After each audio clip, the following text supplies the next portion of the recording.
Got a church history map up here behind me. We've been studying church history. We're studying the time of the judges now. As you look up here on the age of the law, we're over here right before the kings, right before the time of the kings of Israel. And Israel was disobedient, as we are sometimes.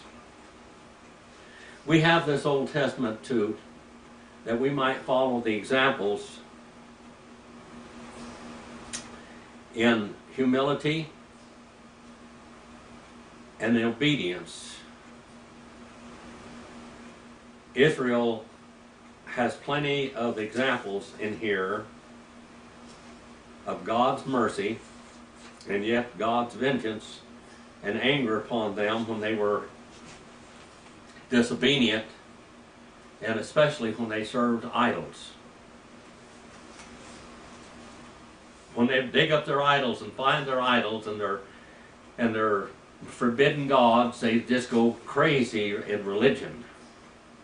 They've abandoned God and chase after the false gods. And that got them in trouble a lot of times. Now we're here in the 3rd chapter of the book of Judges. And the book of Judges should be called what, Marilyn? Do you remember the book of Judges? Any of you out there? No? The book of Judges should be called the book of heroes and heroines. Heroes and heroines. In the 3rd chapter, verse number 31, we quit at number 30 last week. And after him came Shamgar, the son of Anath, who struck down 600 Philistines with an ox goad. Now, an ox goad is a stick that you guide oxen with. You're on an ox cart and you poke the ox to get them to go. You poke them. You goad them. And you'll kind of tap them a little bit to go that way and tap them to go that way. And this ox goad, he killed 600 Philistines with it. It's like a pole.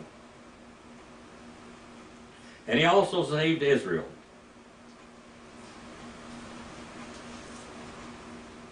Now here we come now to the 4th chapter. And the sons of Israel did evil in the sight of the Lord after Ehud died. Remember, Ehud was a fat cat that was a king, and he died, and now Israel is delivered, and now Israel goes after false gods again. And the Lord sold them into the hand of Jabin. Jabin means intelligent, by the way, king of Canaan. And he reigned in Hazor, and commander of his army was Sisera,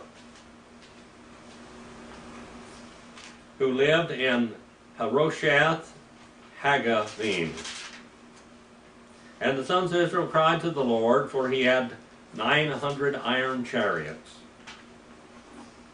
And he oppressed the sons of Israel severely for 20 years.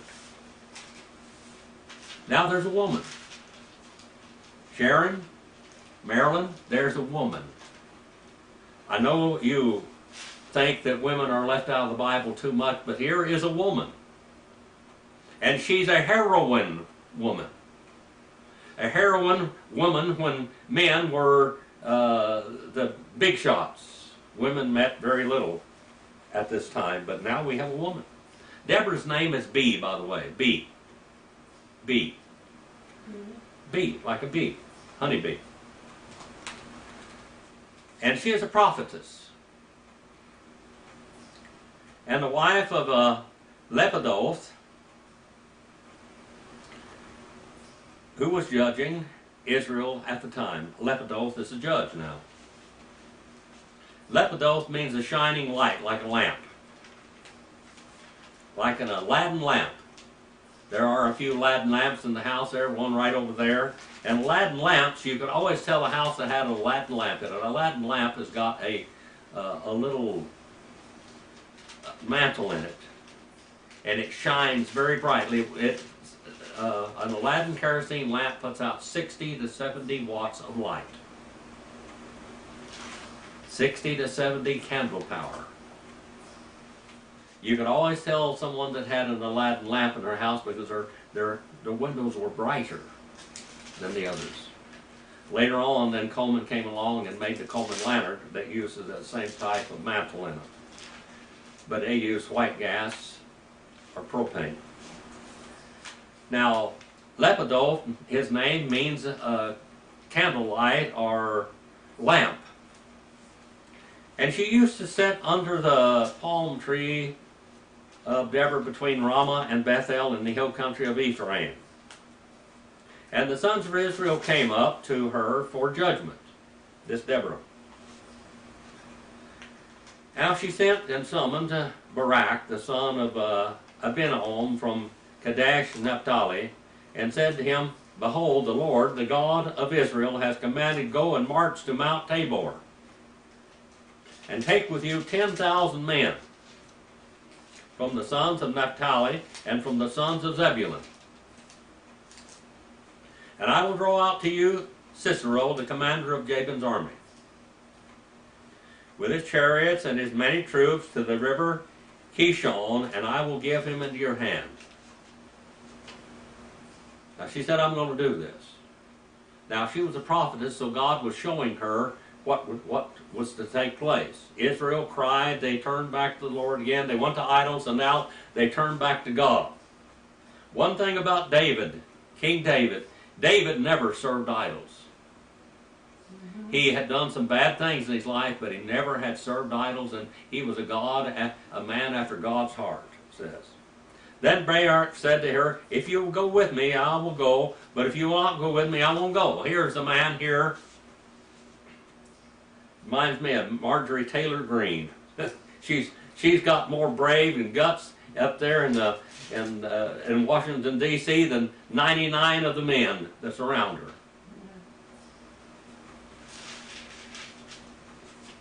If you will go with me, then I will go, but if you won't go, I won't go. There are some brave women sometimes. And she said, I will surely go with you, nevertheless the honor shall not be yours on the journey that you are about to take, for the Lord will sell Sisera into the hands of a woman. Then Deborah rose and went with Balak to Kadesh. And Barak called Zebulun and Naphtali together to Kadesh, and 10,000 men went up with him. I'm going to tell you something. All they needed was one woman.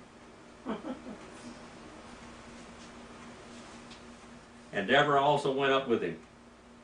Now Heber the Kenite separated himself from the Kenites and from the sons of Hobab and the father-in-law of Moses, who had pitched his tent as far away as the oak in Zananim, which is near Kadesh. And they told Sisera, Barak, the son of Abinoam, had gone up to Mount Tabor. And Sisera called together all his iron chariots. Now, he's got these iron chariots, powerful chariots. They're not made out of wood, they're iron chariots. 900 iron chariots, and all the people who were with him, from Harosheth and Hagonim to the river Kishon.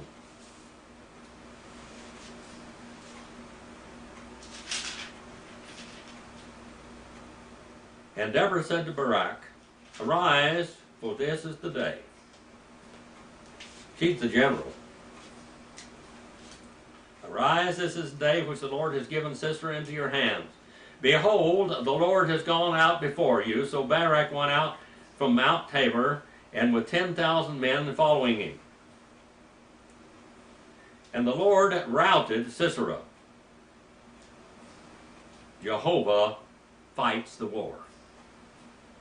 The Lord routed Sisera. and all his chariots and all of his army with the edge of the sword, and before Barak and Sisera alighted from his chariot and fled away on foot. But Barak pursued the chariots and the army as far as Hesheth Hagoyim, and all the army of Sisera fell by the edge of the sword, not even one was left. Now Sisera fled on foot to the tent of Jael, the wife of Heber, a Kenite, for there was peace between Jabin and the king of Hazor and the house of Heber the Kenite. And Jael went out to meet Sisera. And he said to him, "Turn aside, my master, turn aside. Come to me. Do not be afraid." And he turned aside to her into the tent. And she covered him with a rug.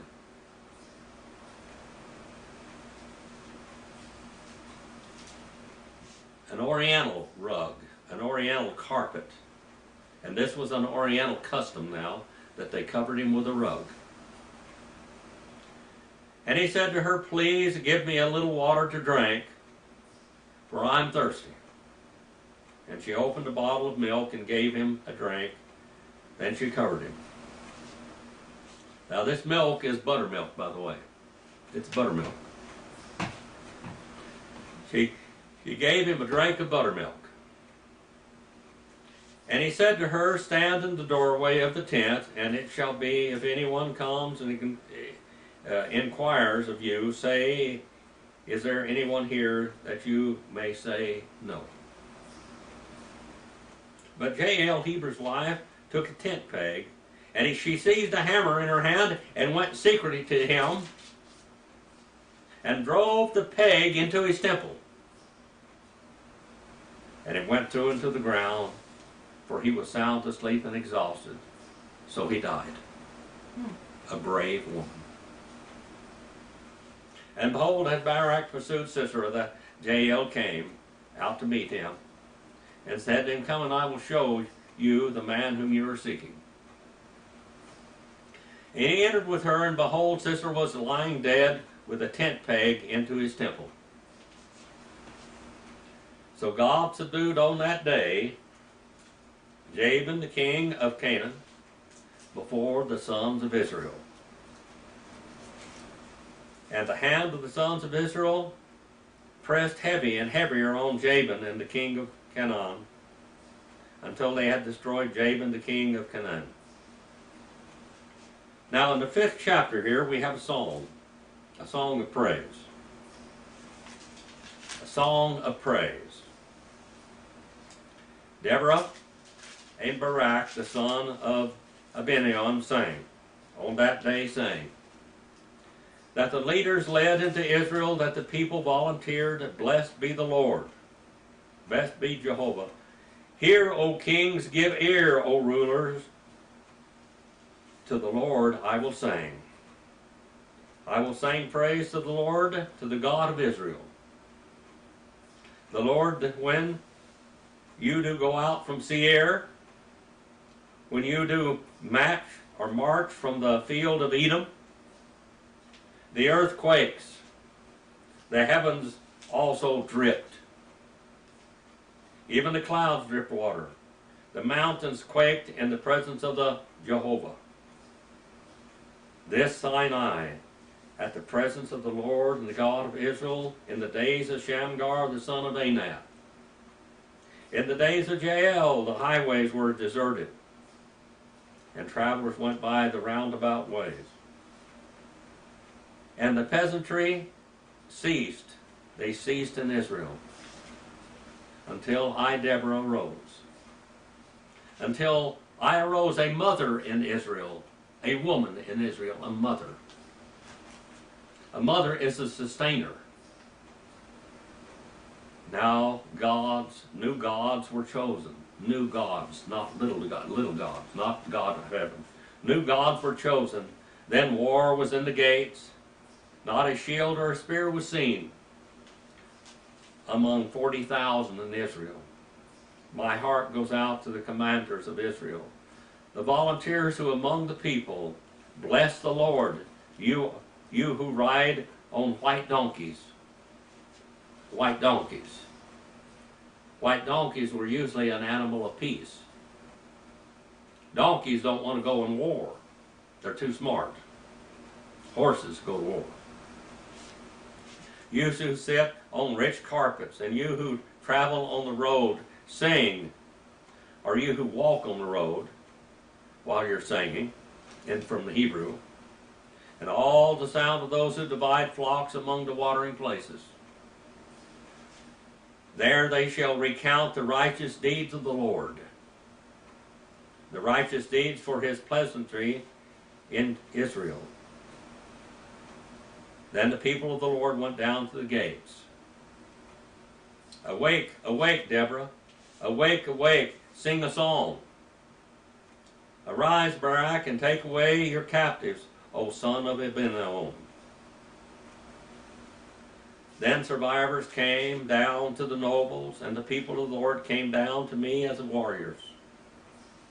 From Ephraim, those whose root is in Amalek came down. Following you, Benjamin, with your peoples. From Machir, commanders came down. From Zebulun, those who wield the staff of the office. And the princes of Issachar were with Deborah. As was Issachar, so was Barak. In the valley they rushed at his heels. Among the divisions of Reuben, there were great resolves of heart. Why did you sit among the sheepfolds to hear the piping for the flocks? They would take and sit out there and they would play a flute to calm the sheep and the cattle. As the cowboys would sing songs to their cattle and in a soft voice, a melody, so they would play pipes for the flocks to settle them down, to make them feel at ease. Among the divisions of Reuben there were great searchings of heart. Gilead remained across the Jordan. And why did Dan stay in ships? Asher sat in the seashore and remained by its landings. Zebulun was a people who despised the lives given even to death. They despised their lives even to death. Brave people. And Naphtali also on the high places of the field. And the kings came and they fought. Then fought the kings of Canaan at Tanakh near the waters of Megiddo. They took no plunder in silver. The stars fought from heaven. From their courses they fought against Sisera. It's talking about angels. Angels fought. Angels, the Lord fought this battle. The Lord fought this battle. The torrents of Kishon swept them away. The ancient torrent, the torrent of Kishon. O my soul, march on with strength. Then the horses' hoofs beat from the dashing and the dashing of the valiant steeds. Curse, Miraz said, the angel of the Lord. Curse the angel of the Lord. We're talking about Jehovah, the angel Jehovah. Utterly curse its inhabitants, because they do not come to the help of the Lord, to the help of the Lord against the warriors.